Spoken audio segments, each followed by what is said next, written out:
About 3 months back, I published a review of the GameSir G7 SE. I called it the best Xbox controller that I will simply never use. And the reason I wasn't intending to use it was basically tied to the fact that it was wired. And as someone who grew up with wired controllers, the transition to wireless by default and the freedom and comfort that brought with it is simply not something I ever want to surrender ever again. No, thank you very much. However, I was wrong. I did use that controller. Quite a lot, actually. But specifically only when I was replaying Cyberpunk 2077 when the 2.0 update dropped, and then kept using it as I moved into the Phantom Liberty DLC. You see, as a first-person game, especially one with shooting mechanics, mouse and keyboard is very obviously the far superior way to play Cyberpunk. No question, no arguments, won't be hearing it. But the driving in Cyberpunk also sucks huge amounts of donkey leavings on keyboard and mouse.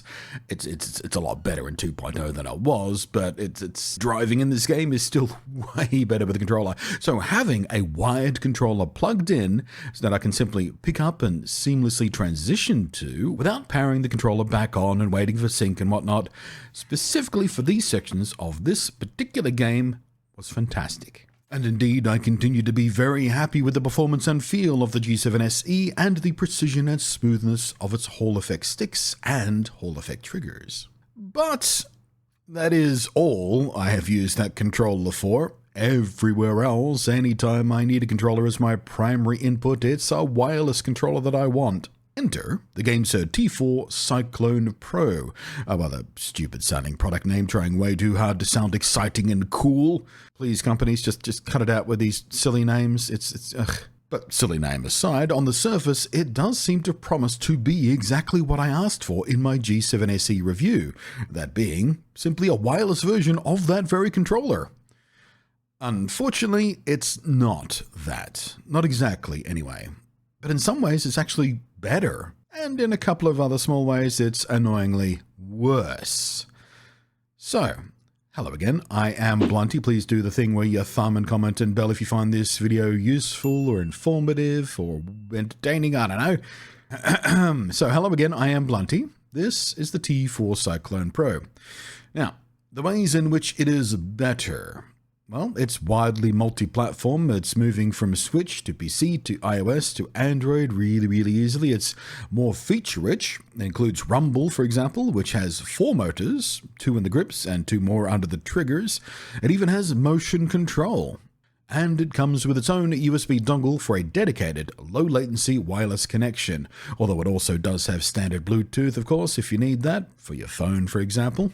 It can also work in a true wired mode across USB as well, if you want that. And if you are using it with your phone, the controller has a built-in mounting point for a special phone grip, which GameSir did not send to me with this review sample, so I didn't get to try it out. I have no idea if it's any good. It could be crap for all I know.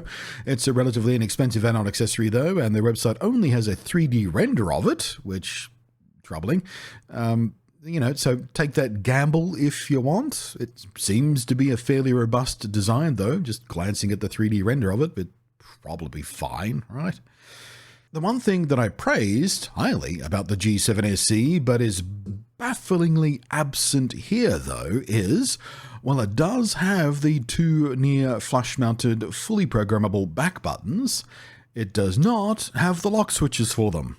So, there is no way to physically lock these buttons from activating, which means it's pretty easy to accidentally trigger them while gripping the controller just normally. And even if you do specifically make it so they do nothing, so it doesn't balk up your gameplay when you do accidentally press the damn things, it's still a very unwelcome tactile experience to feel when that happens. And I really wish GameSir had included the physical switch locks that the G7 SE has, because they were perfect. Because this unpleasant tactile experience is verging on being a complete deal killer for me and this controller. Because not only is it an unpleasant tactile issue when you accidentally press the damn things, they're very clicky buttons as well, so they make noise. A lot of noise.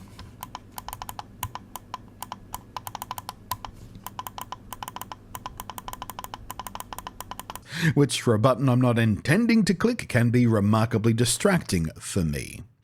But that is for me, And I am autistic and much, much more sensitive to tactility and audio distractions than you folks out there with your standard issue stock model brains off the show floor, so your mileage may vary.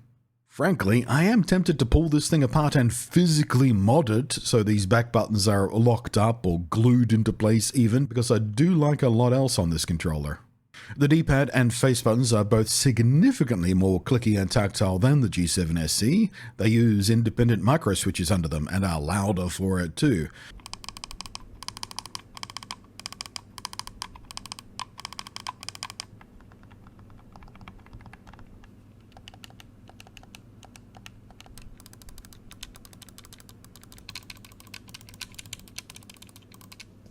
Which does bother me slightly, but they do feel very precise.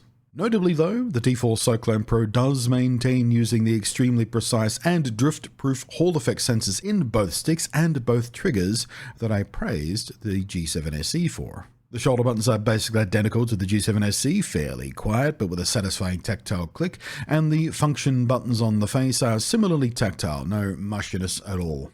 Pleasant to use. And these of course can also be used to change some functions on the fly, like enabling or disabling a faux hair trigger mode for the triggers, which, while not actually changing or limiting the throw of the trigger itself, will activate a full pull signal from the controller at a slight touch, so effectively acting quite a lot like a proper hair trigger.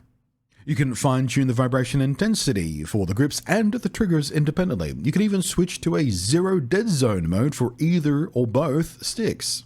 And rather vitally, if you are using this on the Switch, it can swap the A, B, and XY buttons in software.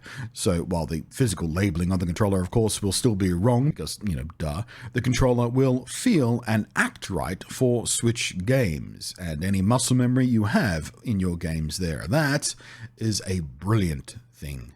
And if you want even more control, you can, of course, fiddle with this stuff in their software app too on iOS or Android. One more missing feature though, which may or may not be a big deal for you. There's no headset port at all, just gone.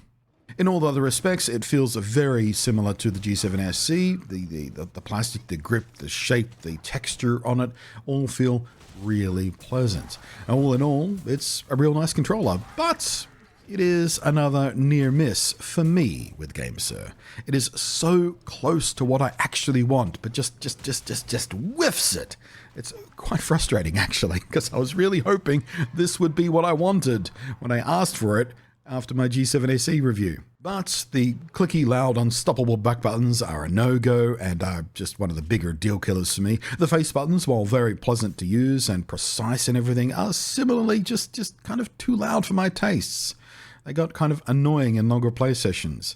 And the D-pad, while fine for most modern uses, that being you just, tap it every now and then for certain functions in the game, it is, in fact, really, really, really awful for any retro stuff you might be wanting to use it for as the main input, because it's remarkably shitty to roll through the directions, and despite being highly clicky, still manages to feel mushy in this use case. It is deeply unpleasant to use for retro games.